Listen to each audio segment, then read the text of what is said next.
ಈಡೆನ್ಸ್ ನ್ಯೂಸ್ಗೆ ಸ್ವಾಗತ. ನಾನು ರಚನಾ. ವಿಶೇಷ ಚರ್ಚಾ ಕಾರ್ಯಕ್ರಮಕ್ಕೆ ಸ್ವಾಗತ. ಏನೋ ಮೂಡ ಜಟಾಪಟಿ ಒಂದ್ ಕಡೆ ಆದ್ರೆ ಇದೀಗ ದೂರು ಪ್ರತಿ ದೂರಿನ ವಿಚಾರ ಚರ್ಚೆಗೆ ಗ್ರಾಸವಾಗ್ತಾ ಇದೆ. ಸೊ ಇವತ್ತು ಸಿಎಂ ವಿರುದ್ಧ ದೂರು ನೀಡಿದಂತಹ ಸ್ನೇಹಮಯಿ ಕೃಷ್ಣ ವಿರುದ್ಧ ನಿನ್ನೆ ಮೈಸೂರಿನ ದೇವರಾಜ ಠಾಣೆಯಲ್ಲಿ ಕಾಂಗ್ರೆಸ್ ವಕ್ತಾರ ಎಂ ಲಕ್ಷ್ಮಣ್ ಈಗ ಎಫ್ಐಆರ್ ಅನ್ನ ದಾಖಲಿಸಿದ್ದಾರೆ. ಸೊ ಈ ದೂರು ನೀಡಿದ ಬೆನ್ನಲ್ಲೇ ಇದೀಗ ಹೋರಾಟಗಾರ ಸಾಮಾಜಿಕ ಜಾಲತಾಣದಲ್ಲಿ ಎಂ ಲಕ್ಷ್ಮಣ್ ವಿರುದ್ಧ ಬಹಿರಂಗ ಸವಾಲ್ ಹಾಕಿದ್ದಾರೆ. ಏನ್ ಸವಾಲ್ ಹಾಕಿದ್ದಾರೆ, ಏನ್ ಟ್ವೀಟ್ ಮಾಡಿದ್ದಾರೆ, ಇದನ್ನೆಲ್ಲದ್ರ ಬಗ್ಗೆ ಕೂಡ ನಾನು ಹೇಳ್ತಾ ಹೋಗ್ತೀನಿ.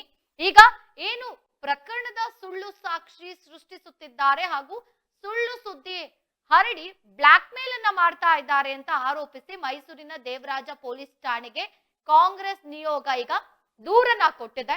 ಒಂದು ಕಡೆ ನಾವು ತೋರಿಸ್ತಾ ಇದೀವಿ ಎಂ ಲಕ್ಷ್ಮಣ್ ಅವರು ಅವರ ನಿಯೋಗದ ಜೊತೆ ಹೋಗಿ ದೂರನ್ನ ಕೊಟ್ಟಿರುವಂತದ್ದು, ಮತ್ತೊಂದು ಕಡೆ ಟ್ವೀಟ್ ಮಾಡಿರುವಂತದ್ದು.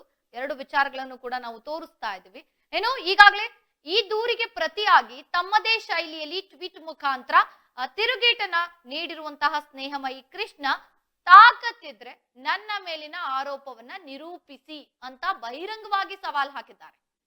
ಏನೀಗ ಆರೋಪಗಳನ್ನ ಮಾಡಿ ದೂರನ್ನ ಕೊಟ್ಟಿದ್ದಾರೆ, ಆ ಎಫ್ಐಆರ್ ಅನ್ನ ದಾಖಲಿಸಿದ್ದಾರೆ.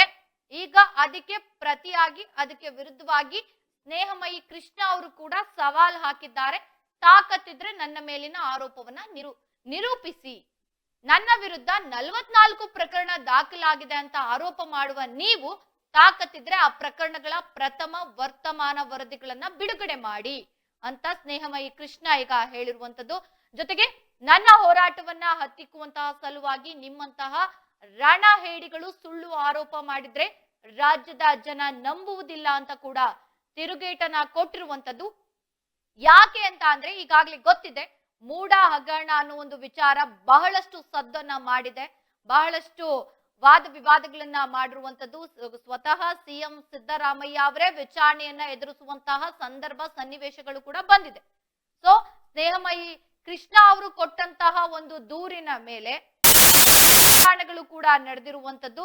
ಸೊ ಈಗ ಎಲ್ಲೋ ಒಂದು ಕಡೆ ಸಿಎಂ ವಿರುದ್ಧವಾಗಿ ಹೋರಾಟವನ್ನ ಮಾಡ್ತಾ ಇರುವಂತಹ ಸ್ನೇಹಮಯಿ ಕೃಷ್ಣ ಅವರ ವಿರುದ್ಧ ಈಗ ಎಂ ಲಕ್ಷ್ಮಣ್ ಎಫ್ಐಆರ್ ಅನ್ನ ದಾಖಲಿಸಿರುವಂತದ್ದು. ಎಲ್ಲೋ ಒಂದು ಕಡೆ ಈಗ ಅದಕ್ಕೆ ಪ್ರತಿಯಾಗಿ ಉತ್ತರವನ್ನ ಕೊಟ್ಟಿರುವಂತಹ ಸ್ನೇಹಮಯಿ ಕೃಷ್ಣ ಅವರು ತಾಕತ್ತಿದ್ರೆ ಬಂದು ನನ್ನ ಜೊತೆ ಚರ್ಚೆಯನ್ನ ಮಾಡಿ, ಜೊತೆಗೆ ನನ್ನ ವಿರುದ್ಧ ಕೊಟ್ಟಿರುವಂತ ಏನು 44 ಪ್ರಕರಣಗಳಿವೆ ಅಂತ ಹೇಳ್ತಿದ್ರ ಅದ್ರ ವರದಿಯನ್ನು ಸಂಪೂರ್ಣವಾಗಿ ಕೊಡಿ, ಜೊತೆಗೆ ಪ್ರಕರಣದಲ್ಲಿ ಸುಳ್ಳು ಸಾಕ್ಷಿ ಸೃಷ್ಟಿಸುತ್ತಿದ್ದಾರೆ ಅಂತ ಆರೋಪಿಸಿ ಈಗೇನು ಎಫ್ಐಆರ್ ಅನ್ನ ದಾಖಲಿಸಿರುವಂತದ್ದು ಅದಕ್ಕೆಲ್ಲ ಬಹಿರಂಗವಾಗಿ ಚರ್ಚೆಗೆ ಬನ್ನಿ, ನಾನು ಚರ್ಚೆ ಮಾಡ್ಲಿಕ್ಕೆ ಸಿದ್ಧನಾಗಿದ್ದೇನೆ ಅಂತ ಸ್ನೇಹಮಯಿ ಕೃಷ್ಣ ಅವರು ಕೂಡ ಮಾತಾಡಿರುವಂತದ್ದು. ಸುಳ್ಳು ಸುದ್ದಿ ಹರಡಿ ಬ್ಲಾಕ್ ಮೇಲ್ ಮಾಡ್ತಾ ಇದ್ದಾರೆ ಅಂತ ಆರೋಪಿಸಿದ್ದಾರೆ. ಮೈಸೂರಿನ ದೇವರಾಜ ಪೊಲೀಸ್ ಠಾಣೆಗೆ ಈಗಾಗಲೇ ದೂರನ್ನ ಕೊಟ್ಟಿರುವಂತದ್ದು. ಇದಕ್ಕೆ ಸಂಬಂಧಪಟ್ಟಂತೆ ತಮ್ಮದೇ ಶೈಲಿಯಲ್ಲಿ ಈಗಾಗಲೇ ನಾನು ಹೇಳಿದೆ ಟ್ವೀಟ್ ಮಾಡಿದ್ದಾರೆ, ಒಂದಷ್ಟು ಟ್ವೀಟ್ ಗಳನ್ನ ಮಾಡಿದ್ದಾರೆ. ಆ ಟ್ವೀಟ್ ಗಳಲ್ಲಿ ಅವರು ಎಳೆ ಎಳೆಯಾಗಿ ಸ್ನೇಹಮಯಿ ಕೃಷ್ಣ ಎಂ ಲಕ್ಷ್ಮಣ್ ಬಗ್ಗೆ ಮಾತಾಡಿರುವಂತದ್ದು, ಜೊತೆಗೆ ಸವಾಲನ್ನು ಕೂಡ ಹಾಕಿರುವಂತದ್ದು. ಯಾಕೆ ಅಂತ ಅಂದ್ರೆ ಈಗಾಗಲೇ ಸಿದ್ದರಾಮಯ್ಯ ವಿಚಾರವೂ ಕೂಡ ಒಂದು ಕಡೆ ಈ ಪ್ರಕರಣದ ಒಳಗಡೆ ಇರೋದ್ರಿಂದ ಸೊ ಅವರು ಎಲ್ಲದಕ್ಕೂ ಸಂಬಂಧಪಟ್ಟಂತೆ ಒಂದಷ್ಟು ರಿಯಾಕ್ಟ್ ಕೂಡ ಮಾಡಿದ್ದಾರೆ.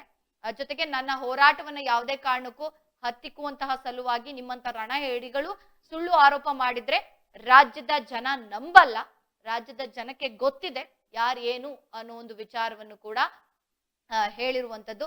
ಜೊತೆಗೆ ಹಾಡಿದ್ದೇ ಆಡೋ ಕಿಸ್ಬೈ ದಾಸ ಲಕ್ಷ್ಮಣ್ಗೆ ಬಹಿರಂಗ ಸವಾಲು, ನನ್ನನ್ನ ಯಾವಾಗ್ಲೂ ಬ್ಲಾಕ್ ಮೇಲ್ ಅಂತ ಹೇಳ್ತಿರಲ್ಲ, ನನ್ನ ಪರವಾಗಿ ಅದ್ಯಾರೋ ಮೆಸೇಜ್ ಮಾಡಿದ್ರು 100 ಕೋಟಿ ಕೇಳಿದ್ರು ಅಂತ ನೀವೇ ಆರೋಪ ಮಾಡಿದಿರಲ್ಲವೇ, ನಿಮಗೆ ತಾಕತ್ತಿದ್ರೆ ನನ್ನ ಪರವಾಗಿ ಮೆಸೇಜ್ ಮಾಡಿದ್ದನ್ನ ಬಿಡುಗಡೆ ಮಾಡಿ, ನನ್ನ ಪರವಾಗಿ 100 ಕೋಟಿ ಕೇಳಿದ ವ್ಯಕ್ತಿ ಯಾರೆಂದು ತಿಳಿಸಿ, ನನ್ನ ವಿರುದ್ಧ 44 ಪ್ರಕರಣ ದಾಖಲಾಗಿದೆ ಅಂತ ಆರೋಪ ಮಾಡ್ತಿರಲ್ಲ, ಎಲ್ಲವನ್ನೂ ಕೂಡ ನಾನ್ ರೆಡಿ ಇದ್ದೀನಿ ಎಲ್ಲಾನು ಫೇಸ್ ಮಾಡ್ಲಿಕ್ಕೆ ಅಂತ ಸ್ನೇಹಮಯಿ ಕೃಷ್ಣ ಅವ್ರು ಕೂಡ ಹೇಳ್ತಾ ಇರುವಂತದ್ದು. ಸೊ ಇದಕ್ಕೆ ಸಂಬಂಧಪಟ್ಟಂತೆ ಬಹಳಷ್ಟು ಚರ್ಚೆಗಳನ್ನ ಮಾಡ್ಬೇಕು. ಸ್ವತಃ ಸ್ನೇಹಮಯಿ ಕೃಷ್ಣ ಅವರೇ ನಮ್ ಜೊತೆಗೆ ಜಾಯಿನ್ ಆಗ್ತಾರೆ ನೇರ ಸಂಪರ್ಕಕ್ಕೆ ಇನ್ನೇನು ಕೆಲವೇ ಕ್ಷಣಗಳಲ್ಲಿ. ಇನ್ನು ಈಗಾಗಲೇ ಲೈವ್ ನಲ್ಲಿ ಜಾಯಿನ್ ಆಗಿದ್ದಾರೆ ಆರ್ಟಿಐ ಕಾರ್ಯಕರ್ತರು, ಜೊತೆಗೆ ಏನು ಮೂಡ ಪ್ರಕರಣ ಇದೆ ಅದ್ರ ದೂರುದಾರರಾದಂತಹ ಸ್ನೇಹಮಯಿ ಕೃಷ್ಣ ಅವರಿದ್ದಾರೆ. ಸರ್ ನಮಸ್ತೆ, ಕಾರ್ಯಕ್ರಮಕ್ಕೆ ಸ್ವಾಗತ. ನಮಸ್ಕಾರ ಮೇಡಮ್. ಸರ್ ಈಗ ಮೊದಲನೇ ಮೊದಲನೇದಾಗಿ ಯಾಕೆ ಎಂ ಲಕ್ಷ್ಮಣ್ ಅವರು ನಿಮ್ಮ ವಿರುದ್ಧ ದೂರನ್ನ ಅಂದ್ರೆ FIR ಅನ್ನ ದಾಖಲಿಸಿದ್ದಾರೆ ಅಂತ? ಮೇಡಮ್, ಮೊದ್ಲಿಂದಲೂ ಕೂಡ ಅವರು ಸಿದ್ದರಾಮಯ್ಯ ಅವ್ರನ್ನ ಹೊಲಿಸ್ಕೊಳ್ಳೋ ಹಿತದೃಷ್ಟಿಯಿಂದ ಅಥವಾ ಸಿದ್ದರಾಮಯ್ಯ ಅವ್ರ ಕುಂಭಕ್ಕಿನಿಂದ ಅವರು ನಮ್ಮ ವಿರುದ್ಧ ಸುಳ್ಳು ಆರೋಪಗಳನ್ನು ಮಾಡ್ತಾನೆ ಇದ್ದಾರೆ. ಹಲವಾರು ದೂರಜಿಗಳನ್ನ ಕೊಡ್ತಾನೆ ಇದ್ದಾರೆ. ಸೊ ಅದೇ ರೀತಿಯಲ್ಲಿ ನಾನು ನಿನ್ನೆ ಏನು ಈ ಸಿದ್ದರಾಮಯ್ಯ ಪ್ರತಿಯೊಂದು ಭಾಷಣದಲ್ಲೂ ಕೂಡ ನನ್ನ ವಿರುದ್ಧ ಸುಳ್ಳು ಆರೋಪ ಮಾಡಲಾಗಿದೆ, ನನ್ನ ವಿರುದ್ಧ ಯಾವುದೇ ಸಾಕ್ಷ್ಯಾಧಾರಗಳಿಲ್ಲ, ನಾನು ಈ ಪ್ರಕರಣದ ಯಾವುದೇ ರೀತಿ ಪ್ರಭಾವ ಇರಲ್ಲ, ಹಾಗೆ ಮಾಡಿದ್ದಾರೆ. ಇದರಿಂದ ಈ ಒಂದು ಸುಳ್ಳು ಪ್ರಕರಣ ವಿರುದ್ಧ ನೀವು ಹೋರಾಟ ಮಾಡಬೇಕು ಅಂತೇಳಿ ರಾಜ್ಯ ಜನತೆಗೆ ಪ್ರಚೋದನೆ ಕೊಡುವಂತ ಕೆಲಸವನ್ನ ಮಾಡ್ತಾ ಇದ್ದಾರೆ. ಸೊ ಈ ಹಿನ್ನೆಲೆಯಲ್ಲಿ ಅವರ ಪೂರಕವಾದ ಒಂದು ದಾಖಲೆಯನ್ನ ನಾನು ಸಾಮಾಜಿಕ ಜಾಲದಲ್ಲಿ ಬಿಡುಗಡೆ ಮಾಡಿದ್ದೆ. ಅಂದ್ರೆ ಪಾರ್ವತಿಯವರು ಮುದ್ರಾಂಕ ಶುಲ್ಕವನ್ನು ಪಾವತಿ ಮಾಡಿದೆ, ವಿಶೇಷ ತಹಸೀಲ್ದಾರ್ ಪಾವತಿ ಮಾಡಿದೆ ಅಂತೇಳಿ ಮಾಡಿದೆ. ಅದು ಸುಳ್ಳು ಆರೋಪ ಎಂಬ ಹಿನ್ನೆಲೆಯಲ್ಲಿ ದೂರ ಅರ್ಜಿನ ಕೊಟ್ಟು ಆನಂತರ ಮಾನ್ಯ ನ್ಯಾಯಾಲಯದ ಮೂಲಕ ಅನುಮತಿಯನ್ನು ಪಡೆದು ಪ್ರಕರಣವನ್ನು ದಾಖಲು ಮಾಡಿದ್ರು. ಸೊ ಇಲ್ಲಿ ನೀವು ಗಮನಿಸಬೇಕು, ನಿನ್ನೆ ದೂರು ಕೊಟ್ಟ ನಂತರ ಇದೇ ಲಕ್ಷ್ಮಣ್ ಅವರು ಮಾಧ್ಯಮದ ಮುಂದೆ ಮಾತಾಡ್ಬೇಕಾದ್ರೆ ಆ ಪಾರ್ವತಿಯವರ ಮನವಿ ಮೇರೆಗೆ ತಹಸೀಲ್ದಾರರು ಹಣವನ್ನು ಪಾವತಿ ಮಾಡಿದ್ರೆ ಅಂತ ಅವರೇ ಒಪ್ಕೊಂಡಿದ್ರು. ಅಂದ್ರೆ ನಾನು ಏನ್ ಆರೋಪ ಮಾಡಿದ್ರೆ ಅದು ನಿಜ ಅಂತ ಅವರೇ ಪರೋಕ್ಷವಾಗಿ ಒಪ್ಕೊಂಡ್ಮೇಲೆ, ಅಂದ್ರೆ ಪ್ರತ್ಯಕ್ಷವಾಗಿ ಅವರೇ ಒಪ್ಕೊಂಡ್ಮೇಲೆ ನಾನು ಸುಳ್ಳು ಆರೋಪ ಮಾಡಿದ್ರೆ ಯಾವ ಒಂದು ಆಧಾರದ ಮೇಲೆ ಈ ಪ್ರಕರಣ ದಾಖಲು ಮಾಡಿದ್ರೆ ಅನ್ನೋದು ನನಗೆ ಗೊತ್ತಾಗ್ತಿಲ್ಲ. ಸೊ ನಾನು ಈ ಮೂಲಕ ಹೇಳೋದಂದ್ರೆ ಈ ಪ್ರಕರಣದಿಂದ ನನಗೆ ಯಾವುದೇ ರೀತಿ ತೊಂದರೆ ಆಗಲ್ಲ, ಸೊ ನನ್ಗೆ ಯಾವುದೇ ರೀತಿ ಶಿಕ್ಷೆ ಆಗಲ್ಲ. ಇದರಲ್ಲಿ ಶಿಕ್ಷೆ ಆಗುವಂತದ್ದು ಲಕ್ಷ್ಮಣರವರಿಗೆ ಅಂತ ಹೇಳಕ್ ಬಯಸ್ತೀನಿ. ಸರ್, ಈಗ ನೀವು ಹೇಳ್ತಾ ಇದ್ರೆ ಅಂದ್ರೆ ಈಗ ಪಾರ್ವತಿಯವರ ಪರವಾಗಿ ಈಗ ತಹಶೀಲ್ದಾರ್ ಹೋಗಿ ಹಾಜರಾಗಿರುವಂತದ್ದು, ಜೊತೆಗೆ ದುಡ್ಡನ್ನ ಕಟ್ಟಿರುವಂತದ್ದು ಅಂತ. ಸೊ ಈ ರೀತಿ ಮಾಡ್ಬೋದಾ ಅಂತ? ಯಾಕೆ ಅಂದ್ರೆ ಮಾಡೋ ಹಾಗಿಲ್ಲ, ಹಾಜರಾಗ್ಬೋದು, ಬಟ್ ಯಾವುದೇ ಶುಲ್ಕವನ್ನ ಪಾವತಿ ಮಾಡುವಂತಿಲ್ಲ. ಸೊ ಅವ್ರು ಮಾಡಿದ್ದಾರೆ. ಸೊ ಇದ್ರ ಬಗ್ಗೆ ಏನ್ ಹೇಳ್ತೀರಾ? ಮೇಡಮ್, ಇಲ್ಲಿ ಖಾಸಗಿಯಾಗಿ ನೋಂದಣಿ ಮಾಡಬೇಕು ಅಂದ್ರೆ ಯಾರು ನೋಂದಣಿ ಮಾಡ್ಕೊಳ್ತಾರೆ ಅವ್ರು ಇದ್ದಲ್ಲಿಗೆ ಸಬ್ ರಿಜಿಸ್ಟ್ರಾರ್ ಹೋಗಿ ನೋಂದಣಿ ಮಾಡ್ಬೇಕು ಅಂದ್ರೆ ಅದರಾದ ನಿಯಮಗಳಿದೆ, ಕಾರಣಗಳಿದೆ. ಆ ಕಾರಣ ಉಲ್ಲಂಘನೆ ಮಾಡಿ ಇಲ್ಲಿ ಪಾರ್ವತಿಯವರ ಎಲ್ಲಿದ್ದಾರೆ ಅಲ್ಲಿಗೆ ಹೋಗಿ ನೋಂದಣಿ ಮಾಡಿದ್ದಾರೆ. ಮತ್ತೆ ಅದಕ್ಕಿಂತ ಮುಂಚೆ ತಹಸೀಲ್ದಾರ್ ಅವರು ಹಣ ಪಾವತಿ ಮಾಡಿದ್ದಾರೆ. ಅಂದ್ರೆ ಏನ್ ಮುದ್ರಾಂಕ ಶುಲ್ಕ ಇದಾರೆ ಅದು. ಸೊ ಪಾರ್ವತಿಯವರ ಮನವಿ ಮೇರೆಗೆ ಮಾಡಿದ್ದಾರೆ ಅಂತೇಳಿ ಲಕ್ಷ್ಮಣ ಅವ್ರು ಹೇಳ್ತಾರೆ. ಸೊ ಪಾರ್ವತಿಯವರು ವಾಸ ಇರೋದು ಬೆಂಗಳೂರಿನಲ್ಲಿ, ಸೊ ತಹಸೀಲ್ದಾರ್ ಇರೋದು ಮೈಸೂರು ನಗರ ಪ್ರಾಧಿಕಾರದಲ್ಲಿ. ಅವರು ತಹಸೀಲ್ದಾರ್ಗೆ ಮನವಿ ಮಾಡ್ಕೊಳ್ತಾರೆ ಅಂತ ಹೇಳಿದ್ರೆ ಹೇಗೆ ಮನವಿ ಮಾಡ್ಕೊಂಡ್ರು, ಯಾವ ಕಾರಣಕ್ಕೆ ಅವರು ಪಾವತಿ ಮಾಡಿದ್ರು? ಹಾಗಾದ್ರೆ ಜನಸಾಮಾನ್ಯರು ಮನವಿ ಮಾಡ್ಕೊಂಡ್ರೆ ತಹಸೀಲ್ದಾರರು ಹೋಗಿ ಪಾವತಿ ಮಾಡ್ತಾರ? ಇದಕ್ಕೆ ಸ್ಪಷ್ಟೀಕರಣ ಕೊಡ್ಬೇಕಲ್ಲ. ಅಂದ್ರೆ ಜನಸಾಮಾನ್ಯರ ಮನವಿಗೆ ಸ್ಪಂದಿಸದೆ ಪಾರ್ವತಿಯವರ ಮನವಿಗೆ ಸ್ಪಂದಿಸಿದಾರೆ ಅಂತಂದ್ರೆ ಅವರು ಮುಖ್ಯಮಂತ್ರಿ ಹೆಂಡತಿಯನ್ನ ಪ್ರಭಾವ ಬೀರಿದ ಸ್ಪಷ್ಟ ಆಗುತ್ತೆ. ಇಲ್ಲಿ ಇದರಲ್ಲಿ ನಾನು ಸುಳ್ಳು ಆರೋಪ ಮಾಡಿದಾಗೆ ಆಗುತ್ತೆ. ಈಗ ಜೊತೆಗೇನು ಅಂದ್ರೆ ಸರ್, ಈಗ ನೀವು ಏನು ಮೂಡ ವಿಚಾರಕ್ಕೆ ಸಂಬಂಧಪಟ್ಟಂತೆ ದೂರನ್ನ ದಾಖಲಿಸಿದ್ರಿ, ಅವತ್ತಿನಿಂದ ಇವತ್ತಿನವರೆಗೂ ಒಂದಲ್ಲ ಒಂದು ಮೂಡ ವಿಚಾರಗಳಿರ್ಬೋದು, ಎಲ್ಲವೂ ಕೂಡ ಮುನ್ನೆಲೆಗೆ ಬರ್ತಾ ಇದೆ. ಜೊತೆಗೆ ಈಗ ಈ ರೀತಿ ದೂರನ್ನ ಕೊಟ್ಟಿರುವಂತದ್ದು ಎಲ್ಲೋ ಒಂದು ಕಡೆ ನಿಮ್ಮನ್ನ ಕುಗ್ಗಿಸ್ಲಿಕ್ಕ, ಇಲ್ಲ ನಿಮ್ಮ ಹೋರಾಟಕ್ಕೆ ಏನಾದ್ರೂ ಒಂದು ಮಧ್ಯದಲ್ಲಿ ಒಂದು ಅಡ್ಗಾಲ ಹಾಕ್ಲಿಕ್ಕೆ ಈ ರೀತಿ ಕೆಲಸಗಳನ್ನ ಮಾಡ್ತಾ ಇದ್ದಾರಾ ಅಂತ? ಹೌದಾ ಮೇಡಮ್, ಪ್ರಾರಂಭದಿಂದಲೂ ನನ್ನ ಹೋರಾಟವನ್ನು ಕುಗ್ಗಿಸುವ ಉದ್ದೇಶದಿಂದನೇ ಈ ತರ ಸುಳ್ಳು ಆರೋಪ ಮಾಡುವಂಥದ್ದು, ಸುಳ್ಳು ದೂರ ಅರ್ಜಿ ಕೊಡುವಂಥದ್ದು ಮಾಡ್ತಾನೆ ಇದ್ರೆ. ಆದ್ರೆ ಅವ್ರು ಕೊಟ್ಟಂತ ದೂರುಗಳೇ ನನಗೆ ಒಂದು ಬಲವಾದ ಸಾಕ್ಷ್ಯ ಆಗ್ತಾ ಹೋಗ್ತದೆ. ಸೊ ಯಾಕೆ ಅಂತ ಹೇಳಿದ್ರೆ ಈಗ ತಹಸೀಲ್ದಾರನ್ನ ಕರೆದು ವಿಚಾರಣೆ ಮಾಡ್ಬೇಕು, ಪಾರ್ವತಿ ಅವ್ರನ್ನ ಕರೆದು ವಿಚಾರಣೆ ಮಾಡ್ಬೇಕು.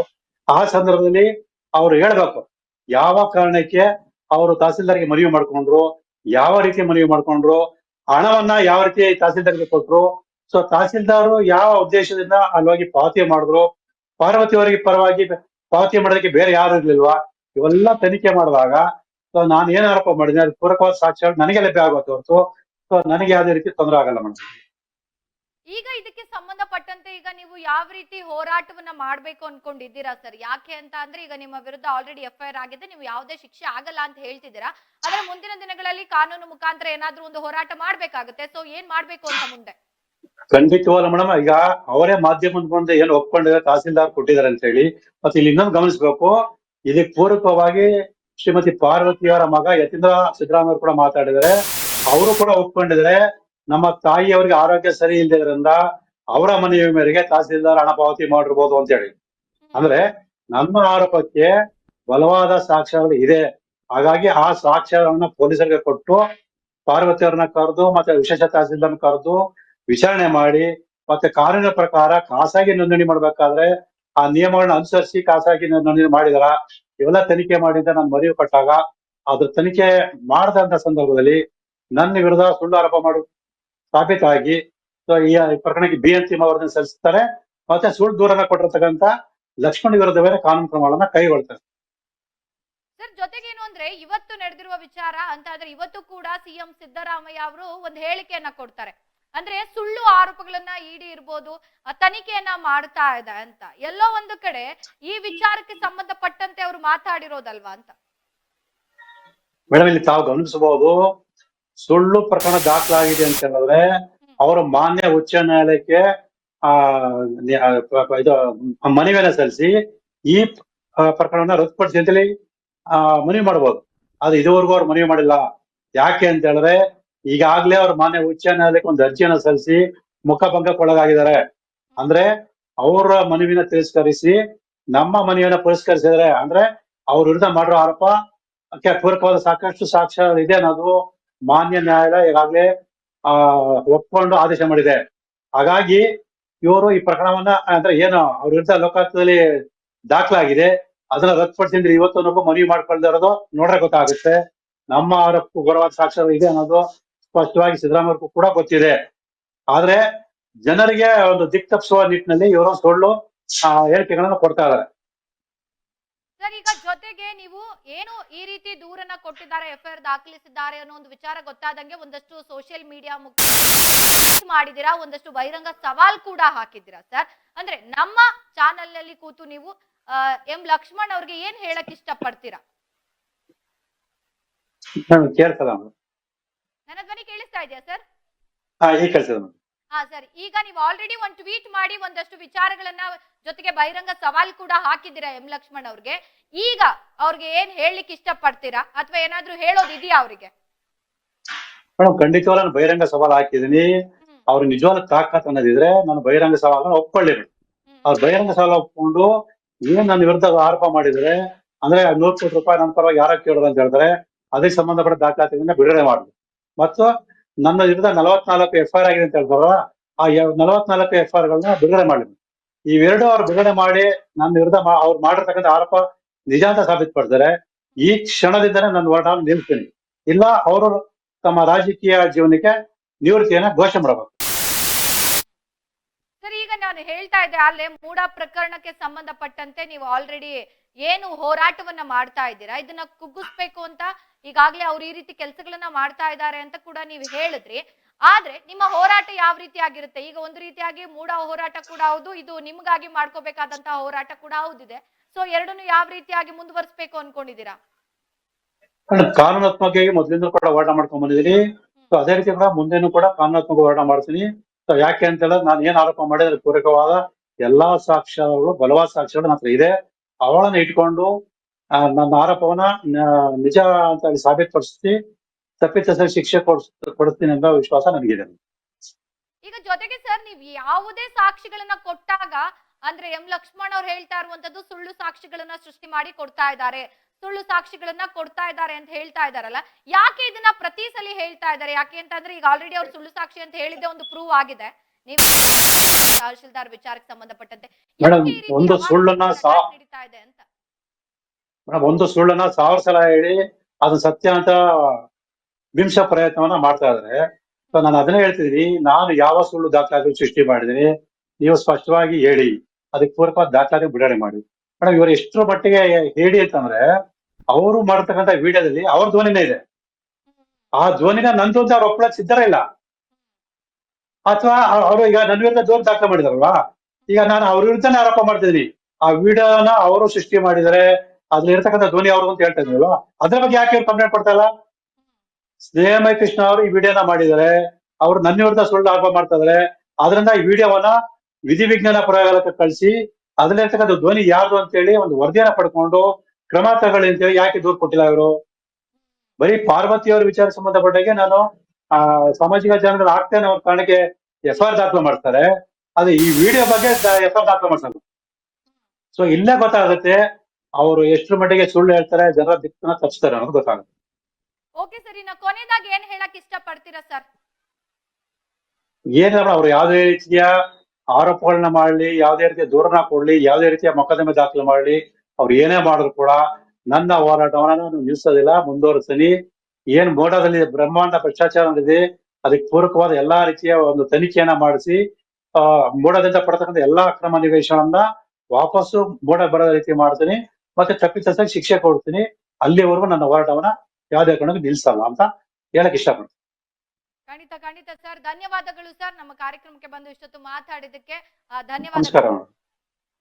ಏನು ಈಗಾಗಲೇ ಏನು ಆರ್ಟಿಐ ಕಾರ್ಯಕರ್ತರು ಜೊತೆಗೆ ಮೂಡಾ ವಿಚಾರದಲ್ಲಿ ದೂರುದಾರರು ಈಗ ಇವರ ಮೇಲೆ ಅಂದ್ರೆ ಸ್ನೇಹಮಯಿ ಕೃಷ್ಣ ಅವರ ಮೇಲೆ ಎಂ ಲಕ್ಷ್ಮಣ್ ದೂರು ಕೊಟ್ಟಿರೋ ಬಗ್ಗೆ ಒಂದಷ್ಟು ವಿಚಾರಗಳನ್ನ ಕೂಡ ಅವರೇ ಸ್ವತಃ ಸ್ನೇಹಮಯಿ ಕೃಷ್ಣ ಅವರೇ ಹೇಳಿದ್ರೆ ನನ್ನ ಮೇಲೆ ಮಾಡಿರುವಂತ ಏನು FIR ಅನ್ನ ದಾಖಲಿಸಿದ್ದಾರೆ ಅದಕ್ಕೆ ಸಂಬಂಧಪಟ್ಟಂತೆ ಅಲ್ಲಿ ಉಲ್ಲೇಖ ಆಗಿರೋ ಅಂಶಗಳೇನಿದೆ ಅದನ್ನೆಲ್ಲ ಬಿಡುಗಡೆ ಮಾಡ್ಲಿ. ನಾನು ಬಹಿರಂಗ ಸವಾಲಿಗೆ ಸಿದ್ಧನಾಗಿದ್ದೇನೆ, ತಾಕತ್ತಿದ್ರೆ ಬಂದು ನನ್ನ ಜೊತೆ ಬಹಿರಂಗ ಚರ್ಚೆ ಮಾಡ್ಲಿ, ನಾನ್ ರೆಡಿ ಇದ್ದೀನಿ ಅನ್ನೋ ಒಂದು ಸವಾಲನ್ನ ಹಾಕಿರುವಂತದ್ದು. ಸೋಷಿಯಲ್ ಮೀಡಿಯಾದಲ್ಲಿ ಒಂದಷ್ಟು ಟ್ವೀಟ್ ಗಳನ್ನ ಮಾಡಿದ್ದಾರೆ, ಎಳೆ ಎಳೆಯಾಗಿ ಏನೆಲ್ಲ ಉಲ್ಲೇಖವನ್ನ ಮಾಡಿ FIR ದಾಖಲಿಸಿದ್ದಾರೆ ಅದಕ್ಕೆ ಸಂಬಂಧಪಟ್ಟಂತೆ ಕೂಡ ಇವರು ಪ್ರತಿ ಉತ್ತರವನ್ನ ಅಂದ್ರೆ ಟ್ವೀಟ್ ಮುಖಾಂತರ ಕೊಟ್ಟಿರುವಂತದ್ದು. ಏನು 44 ಪ್ರಕರಣಗಳಿದೆ ಅಥವಾ 1 ಕೋಟಿ ರೂಪಾಯಿ ನನ್ನ ಹೆಸರಿನಲ್ಲಿ ಬಂದಿರುವಂತಹ ಮೆಸೇಜ್ ಅಥವಾ ಕರೆ ಏನೆಲ್ಲ ಆರೋಪಗಳನ್ನ ಮಾಡಿದ್ರೆ ಎಲ್ಲದಕ್ಕೂ ಕೂಡ ಸಾಕ್ಷಿಗಳನ್ನ ಬಿಡುಗಡೆ ಮಾಡಿ, ನಾನ್ ರೆಡಿ ಇದ್ದೀನಿ ಎಲ್ಲವನ್ನ ಎದುರಿಸ್ಲಿಕ್ಕೆ ಅನ್ನೋ ಒಂದು ಮಾತನ್ನ ಕೂಡ ಸ್ನೇಹಮಯಿ ಕೃಷ್ಣ ಅವ್ರು ಹೇಳ್ತಿರುವಂತದ್ದು. ಜೊತೆಗೆ ನಾನ್ ಯಾವುದೇ ಸುಳ್ಳು ಸಾಕ್ಷಿಗಳನ್ನ ಕೊಡ್ತಾ ಇಲ್ಲ, ಜೊತೆಗೆ ಯಾವುದೇ ಸುಳ್ಳು ಆರೋಪಗಳನ್ನ ಮಾಡ್ತಾ ಇಲ್ಲ. ನಾನ್ ಸುಳ್ಳು ಆರೋಪಗಳನ್ನ ಮಾಡಿದ್ರೆ ಸ್ವತಃ ಅವರೇ ಒಪ್ಕೊಂಡಿದ್ದಾರೆ. ಅಂದ್ರೆ ಪಾರ್ವತಿ ಅವರ ಬದಲಾಗಿ ಏನು ತಹಶೀಲ್ದಾರ್ ಇದ್ದಾರೆ ಅವರು ಶುಲ್ಕವನ್ನ ಕಟ್ಟಿರುವಂತದ್ದು ಇರ್ಬೋದು ಈ ರೀತಿಯಾಗಿ ಅನ್ನೋ ಒಂದು ಮಾಧ್ಯಮಗಳ ಮುಂದೆ ಅವರೇ ಒಪ್ಕೊಂಡಿದ್ದಾರೆ ಅನ್ನೋ ಒಂದು ಮಾತುಗಳನ್ನೆಲ್ಲ ಹೇಳ್ತಾ ಇದ್ದಾರೆ. ಜೊತೆಗೆ ನನ್ನ ಹೋರಾಟಕ್ಕೆ ಇದು ಯಾವುದೇ ರೀತಿ ಅಡ್ಡಿ ಆಗೋದಿಲ್ಲ, ನನ್ನ ಹೋರಾಟಕ್ಕೆ ಇದು ನನಗೆ ಏನು ಮಾಡ್ಲಿಕ್ಕೆ ಆಗಲ್ಲ, ಇಂಥವ್ರು ಎಷ್ಟು ಜನ ಬಂದ್ರು ಕೂಡ ನನ್ನ ಹೋರಾಟವನ್ನ ನಾನು ನಿಲ್ಸಲ್ಲ, ನಾನು ಮುಂದುವರಿತೀನಿ. ಇದಕ್ಕೂ ಕೂಡ ಸಂಬಂಧಪಟ್ಟಂತೆ ಲಕ್ಷ್ಮಣ್ ಅವರಿಗೆ ಕೂಡ ಅದು ವಿರುದ್ಧವಾಗುತ್ತೆ, ಅವರಿಗೆ ಶಿಕ್ಷೆ ಆಗುತ್ತೆ ಅನ್ನೋ ಒಂದು ಮಾತನ್ನ ಕೂಡ ಸ್ನೇಹಮಯಿ ಕೃಷ್ಣ ಅವರು ಹೇಳಿದ್ದು.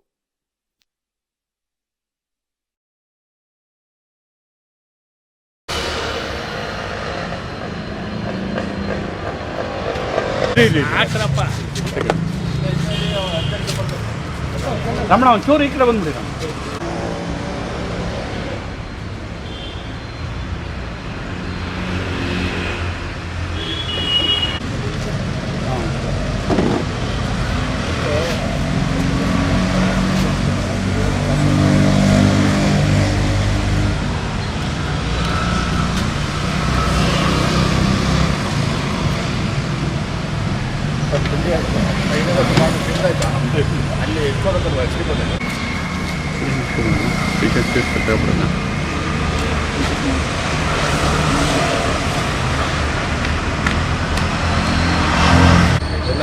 ಅಲ್ಲಿ ಗೊತ್ತಾಗ ಹಾಂ ಸರ್.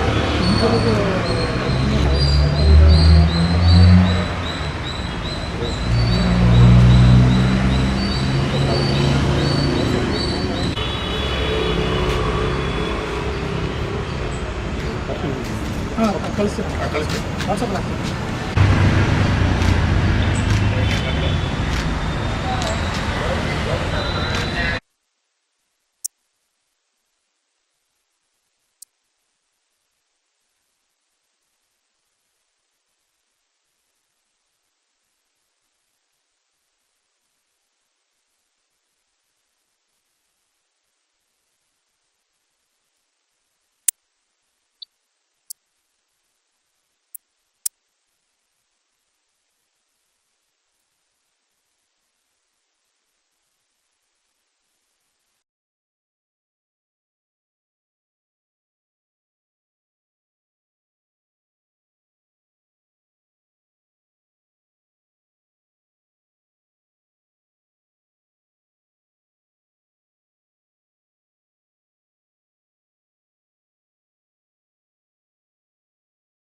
ಏನೀಗಾಗಲೇ ಸ್ನೇಹಮಯಿ ಕೃಷ್ಣ ಅವರ ವಿರುದ್ಧ ಎಂ ಲಕ್ಷ್ಮಣ್ ದೂರನ್ನ ಕೊಟ್ಟಿದ್ದಾರೆ. ಸಂಬಂಧಪಟ್ಟಂತೆ ಸ್ನೇಹಮಯಿ ಕೃಷ್ಣ ಅವರು ಸಾಕಷ್ಟು ವಿಚಾರಗಳನ್ನು ಕೂಡ ನಮ್ಮ ಜೊತೆ ಹಂಚ್ಕೊಂಡ್ರು. ಏನಿದೆ ಪ್ರಕರಣ, ಏನ್ ನಡೀತಾ ಇದೆ ಅನ್ನೋದನ್ನ ಅವ್ರುಗಳು ಸ್ಪಷ್ಟನೆ ಕೊಟ್ರು. ಆದ್ರೆ ನಾವು ಎಂ ಲಕ್ಷ್ಮಣ್ ಅವ್ರನ್ನು ಕೂಡ ಮಾತಾಡಿಸ್ಬೇಕು ಅಂತ ಬಹಳಷ್ಟು ಪ್ರಯತ್ನವನ್ನ ಮಾಡ್ತಾ ಇದೀವಿ. ಆದ್ರೆ ಅವರು ನಮ್ಮ ಕರೆಗೆ ಸ್ಪಂದಿಸ್ತಾ ಇಲ್ಲ, ನಮ್ಮ ಕಾಲ್ ಪಿಕ್ ಮಾಡ್ತಾ ಇಲ್ಲ. ಬಹಳಷ್ಟು ಪ್ರಯತ್ನ ಮಾಡ್ತಾ ಇದೀವಿ, ಯಾಕೆಂದ್ರೆ ಅವರು ಒಂದು ಸ್ಪಷ್ಟನೆಯನ್ನ ಕೊಟ್ರೆ ಐ ಥಿಂಕ್ ಇದಕ್ಕೆ ಸಂಬಂಧಪಟ್ಟಂತೆ ಒಂದು ಕ್ಲಾರಿಟಿ ಸಿಗುತ್ತೆ ಅಂತ. ಬಟ್ ಅವರು ಯಾರ್ದು ಕರೆಗಳನ್ನ ಸ್ವೀಕರಿಸ್ತಾ ಇಲ್ಲ, ಒಂದು ರಿಯಾಕ್ಟ್ ಮಾಡ್ಲಿಕ್ಕೆ ಅವರು ರೆಡಿ ಇಲ್ಲ. ಯಾಕೆ ಅಂತ ಅಂದ್ರೆ ನಮ್ಮ ಪ್ರಕಾರ, ನಮ್ಗೆ ಬಂದಿರೋ ಮಾಹಿತಿ ಪ್ರಕಾರ ಅವರು ರಿಯಾಕ್ಟ್ ಮಾಡಲ್ಲ ಅಂತ ಡಿಸೈಡ್ ಮಾಡಿದ್ದಾರೆ. ಸೊ ಅವರು ಅದೇ ರೀತಿಯಾಗಿ ನಮ್ಮ ಫೋನ್ಗೆ ಅವರು ಸಿಗ್ತಾ ಇಲ್ಲ. ಒಟ್ನಲ್ಲಿ ಈಗ ಏನು ಸ್ನೇಹಮಯಿ ಕೃಷ್ಣ ಅವರು ಹೇಳಿದ್ದಾರೆ, ಸವಾಲ್ ಹಾಕಿದ್ದಾರೆ, ಮುಂದಿನ ದಿನಗಳಲ್ಲಿ ಈ ಕೇಸ್ ಅಂದ್ರೆ ಈಗ ಏನು FIR ಅನ್ನ ದಾಖಲಿಸಿದ್ದಾರೆ ಈಗಾಗಲೇ ಸ್ನೇಹಮಯಿ ಕೃಷ್ಣ ಅವರ ವಿರುದ್ಧ, ಈ ಪ್ರಕರಣ ಈಗ ಎಲ್ಲಿಗೆ ಹೋಗಿ ಮುಟ್ಟುತ್ತೆ, ಮುಂದಿನ ದಿನಗಳಲ್ಲಿ ಸ್ನೇಹಮಯಿ ಕೃಷ್ಣ ಅವರು ಯಾವ ರೀತಿಯಾಗಿ ಕಾನೂನು ಹೋರಾಟವನ್ನ ಮಾಡ್ತಾರೆ, ಅದಕ್ಕೆ ತಕ್ಕಂತೆ ಈಗೇನು ಬಹಿರಂಗ ಸವಾಲನ್ನು ಕೂಡ ಎಂ ಲಕ್ಷ್ಮಣ್ ಅವ್ರು ಏನಾದ್ರೂ ಪ್ರತಿಕ್ರಿಯಿಸ್ತಾರಾ, ಜೊತೆಗೆ ಏನಾದ್ರೂ ಬಹಿರಂಗ ಸವಾಲ್ಗೆ ಬರ್ತಾರ, ಇವರ ಮಧ್ಯದಲ್ಲಿ ಏನಾದ್ರೂ ಚರ್ಚೆಗಳಾಗುತ್ತಾ, ಇವೆಲ್ಲವನ್ನು ಕೂಡ ನಾವು ಕಾದು ನೋಡ್ಬೇಕಾಗತ್ತೆ. ಯಾಕೆ ಅಂತ ಅಂದ್ರೆ ಇಲ್ಲಿ ಸ್ನೇಹಮಯಿ ಕೃಷ್ಣ ಎಂ ಲಕ್ಷ್ಮಣ್ ಮಾತ್ರ ಅಲ್ಲ, ಮೂಡ ಅನ್ನೋ ಒಂದು ಹಗರಣ ಇದ್ರ ಮಧ್ಯದಲ್ಲಿದೆ, CM ಅನ್ನೋ ಒಂದು ವಿಚಾರ ಇದೆ, ಬಹಳಷ್ಟು ವಿಚಾರಗಳಿದೆ, ಎಲ್ಲವೂ ಕೂಡ ಇದ್ರ ಸುತ್ತುವರೆದಿದೆ. ಸೊ ಈ ಹಿನ್ನೆಲೆಯಲ್ಲಿ ಎಲ್ಲೋ ಒಂದು ಕಡೆ ಈಗ ಎಂ ಲಕ್ಷ್ಮಣ್ ಅವ್ರು ಕೊಟ್ಟಿರುವಂತಹ ದೂರಿನ ಮೇರೆಗೆ ಮುಂದಿನ ದಿನಗಳಲ್ಲಿ ಯಾವ ರೀತಿ ಕ್ರಮಗಳಾಗತ್ತೆ, ಯಾರ ವಿರುದ್ಧ ಕ್ರಮಗಳಾಗತ್ತೆ, ಎಂ ಲಕ್ಷ್ಮಣ್ ಅವ್ರ ವಿರುದ್ಧ ಕ್ರಮಗಳನ್ನು ತೆಗೆದುಕೊಳ್ಳಲಾಗುತ್ತಾ, ಇಲ್ಲ ಅಂದ್ರೆ ಈಗಾಗಲೇ ಹೇಳಿರೋ ಪ್ರಕಾರ ಎಂ ಲಕ್ಷ್ಮಣ್ ವಿರುದ್ಧ ಸ್ನೇಹಮಯಿ ಕೃಷ್ಣ ಅವರು ಕಾನೂನು ಹೋರಾಟವನ್ನ ಮಾಡ್ಬೇಕು ಅಂತ ಇದ್ದಾರೆ. ಸೊ ಅವ್ರ ವಿರುದ್ಧ ಕ್ರಮ ತೆಗೆದುಕೊಳ್ತಾರ, ಇವ್ರೇನಾದ್ರೂ ಕಾನೂನು ಹೋರಾಟವನ್ನ ಮಾಡ್ತಾರ? ಸೊ ಇದನ್ನೆಲ್ಲವನ್ನು ಕಾದು ನೋಡೋಣ. ಜೊತೆಗೆ ಈಗಾಗಲೇ ನಾನು ಹೇಳ್ತಾ ಇದ್ದೆ, ಸ್ವತಃ ಮಾಧ್ಯಮಗಳ ಮುಂದೆನೆ ಎಂ ಲಕ್ಷ್ಮಣ್ ಅವರು ಒಂದಷ್ಟು ವಿಚಾರಗಳನ್ನ ಮಾತಾಡಿದ್ದಾರೆ ಅಂತ, ಅದನ್ನ ಸ್ನೇಹಮಯಿ ಕೃಷ್ಣ ಅವರು ಕೂಡ ಹೇಳಿದ್ರು.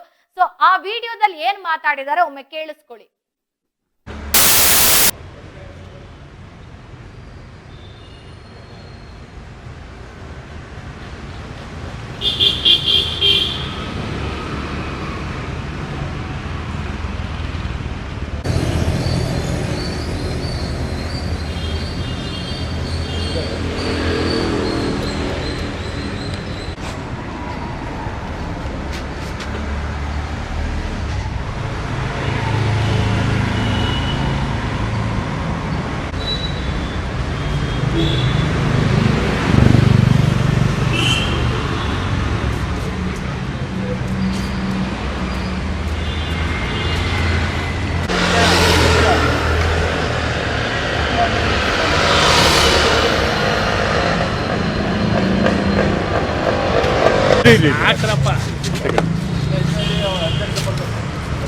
ರಮಣ ಒಂಚೂರು ಈ ಕಡೆ ಬಂದ್ಬಿಡಿ.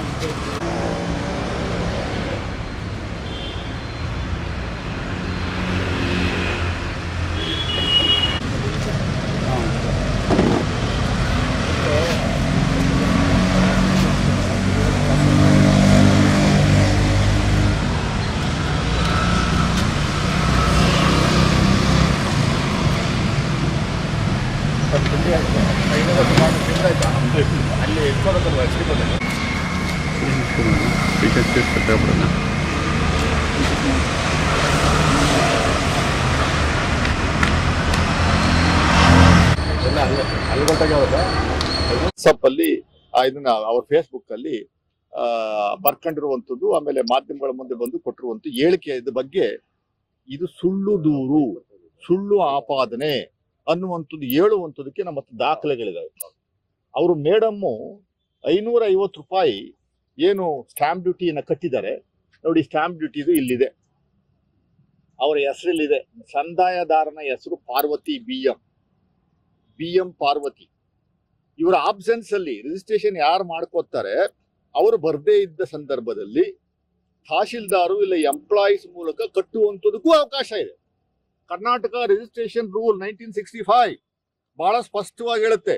ಅದರ ರೂಲ್ಸ್ ಪ್ರಕಾರ ಏನ್ ಹೇಳುತ್ತೆ, ಮೈಸೂರು ನಗರಾಭಿವೃದ್ಧಿ ಪ್ರಾಧಿಕಾರದಿಂದ ನಿವೇಶನದಾರರಿಗೆ ನೀಡಲಾಗುವ ಕ್ರಯಪತ್ರಗಳಿಗೆ ಟೈಟಲ್ ಡೀಡ್ ಸಂಬಂಧಿಸಿದಂತೆ ಕ್ರಯಪತ್ರ ನೋಂದಾಯಿಸಲು ಉಪನೋಂದಣಾಧಿಕಾರಿಗಳ ಕಚೇರಿಗೆ ನಿವೇಶನದಾರರು ಹಾಜರಾಗದೆ ವಿನಾಯಿತಿ ಪಡೆದ ಸಂದರ್ಭದಲ್ಲಿ ದಸ್ತಾವೇಜುಗಳನ್ನು ನೋಂದಾಯಿಸಲು ಪ್ರಾಧಿಕಾರದ ಅಧಿಕಾರಿಗಳು ಹಾಜರಾಗಿರುವುದರಿಂದ ಕಾವೇರಿ ತಂತ್ರಾಂಶದಲ್ಲಿ ನಿವೇಶನದಾರರ ಹೆಸರು ಬರುವ ಬದಲು ಹಾಜರಾತಿ ಕಾಲಂನಲ್ಲಿ ಹಾಜರಿದ್ದವರ ಹೆಸರು ನಮೂದು ಆಗುವ ಕಾರಣ ಮುದ್ರಾಂಕ ಶುಲ್ಕ ಪಾವತಿ ಕಾಲಂನಲ್ಲಿ ಪ್ರಾಧಿಕಾರದ ಅಧಿಕಾರಿಗಳ ಹೆಸರು ನಮೂದಾಗಿರುತ್ತದೆಯೇ ಹೊರತು ಮುದ್ರಾಂಕ ಶುಲ್ಕವನ್ನು ನಿವೇಶದಾರರೇ ಪಾವತಿ ಮಾಡಬೇಕಾಗಿರುತ್ತದೆ. 550 ರೂಪಾಯಿ ಮುದ್ರಾಂಕ ಶುಲ್ಕವನ್ನು ಕಟ್ಟುವಂತದಕ್ಕೆ BM ಪಾರ್ವತಿಯವರು ಬರದೇ ಇರುವಂತ ಸಂದರ್ಭದಲ್ಲಿ ಹಣವನ್ನ ಕೊಟ್ಟು ವಿಶೇಷ ತಹಶೀಲ್ದಾರ್ಗೆ ಹಣವನ್ನ ಕೊಟ್ಟು ಕಟ್ಟುವಂತದಕ್ಕೆ ಒಂದು ರಿಕ್ವೆಸ್ಟ್ ಮಾಡ್ಕೊಂಡಿರ್ಬೋದು. ಆ ರಿಕ್ವೆಸ್ಟ್ ಪ್ರಕಾರ ಅವರು ತಹಶೀಲ್ದಾರ್ ವಿಶೇಷ ತಹಶೀಲ್ದಾರ್ ಅವರು ಹಣವನ್ನ ಕಟ್ಟಿದ್ದಾರೆ. ಯಾರ ಹೆಸರಲ್ಲಿ ಪ್ರಾವಿಷನ್ ಅಲ್ಲಲ್ಲ, ಇದು ಸುಳ್ಳು ಆಪಾದನೆಗಳನ್ನ ಮಾಡಿ ಇಂಥ ವಿಚಾರಗಳನ್ನ ತೆಗೆದುಕೊಂಡು ಹೋಗಿ ಕೋರ್ಟ್ಗೆ ಸಬ್ಮಿಟ್ ಮಾಡುವಂಥದ್ದು, ಆಮೇಲೆ ಸಾಕ್ಷ್ಯವನ್ನ ಕ್ರಿಯೇಟ್ ಮಾಡುವಂಥದ್ದಕ್ಕೆ ಒಂದು ವ್ಯವಸ್ಥೆ ನಿರ್ಮಾಣ ಆಗಿದೆ. ಪ್ರಹ್ಲಾದ್ ಜೋಶಿರವರು ನಿನ್ನೆ ದಿವಸ ಮಾಧ್ಯಮಗಳ ಮುಂದೆ ಬಂದು ಒಂದು ಬಲವಾದ ಸಾಕ್ಷಿ ಸಿಕ್ಕಿದೆ ಅಂತ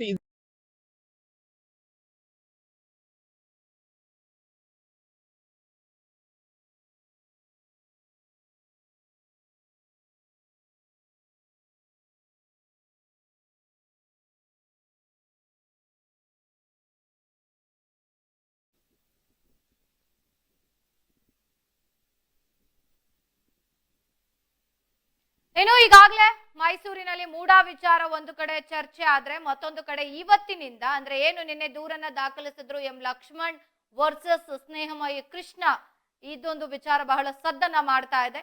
ಈಗ ಏನು ಎಂ ಲಕ್ಷ್ಮಣ್ FIR ಅನ್ನ ದಾಖಲಿಸಿದ್ದಾರೆ, ಅದಕ್ಕೆ ವಿರುದ್ಧವಾಗಿ ಸ್ನೇಹಮಯಿ ಕೃಷ್ಣ ಅವರು ಕೂಡ ಒಂದಷ್ಟು ವಿಚಾರಗಳನ್ನ ಟ್ವೀಟ್ ಮುಖಾಂತರ ಕೊಟ್ಟಿದ್ದಾರೆ. ಜೊತೆಗೆ ಇವತ್ತು ನಮ್ಮ ಚರ್ಚಾ ಕಾರ್ಯಕ್ರಮದಲ್ಲೂ ಕೂಡ ಭಾಗವಹಿಸಿ ಬಹಿರಂಗ ಸಭೆ. ಇದಕ್ಕೆ ಸಂಬಂಧಪಟ್ಟಂತೆ ಈಗ ಎಂ ಲಕ್ಷ್ಮಣ್ ಯಾವ ರೀತಿ ರಿಯಾಕ್ಟ್ ಮಾಡ್ತಾರೆ, ಮುಂದಿನ ದಿನಗಳಲ್ಲಿ ಸ್ನೇಹಮಯಿ ಕೃಷ್ಣ ಅವರು ಯಾವ ರೀತಿ ಹೋರಾಟವನ್ನ ಮಾಡ್ತಾರೆ, ಇದನ್ನೆಲ್ಲವನ್ನು ಕೂಡ ನಾವು ಕಾದು ನೋಡ್ಬೇಕಾಗತ್ತೆ. ಈ ಪ್ರಕರಣ ಯಾವ ರೀತಿ ಮುಂದಿನ ದಿನಗಳಲ್ಲಿ ತಿರುವು ಪಡ್ಕೊಳ್ಳುತ್ತೆ ಅಂತ. ಇದಿಷ್ಟು ಈವರೆಗಿನ ವಿಶೇಷ ಚರ್ಚಾ ಕಾರ್ಯಕ್ರಮ ಆಗಿತ್ತು. ನೋಡ್ತಾ ಇರಿ ಈಡೆನ್ಸ್ ನ್ಯೂಸ್, ನಿಮ್ಮೊಂದಿಗೆ ನಾವಿದ್ದೇವೆ.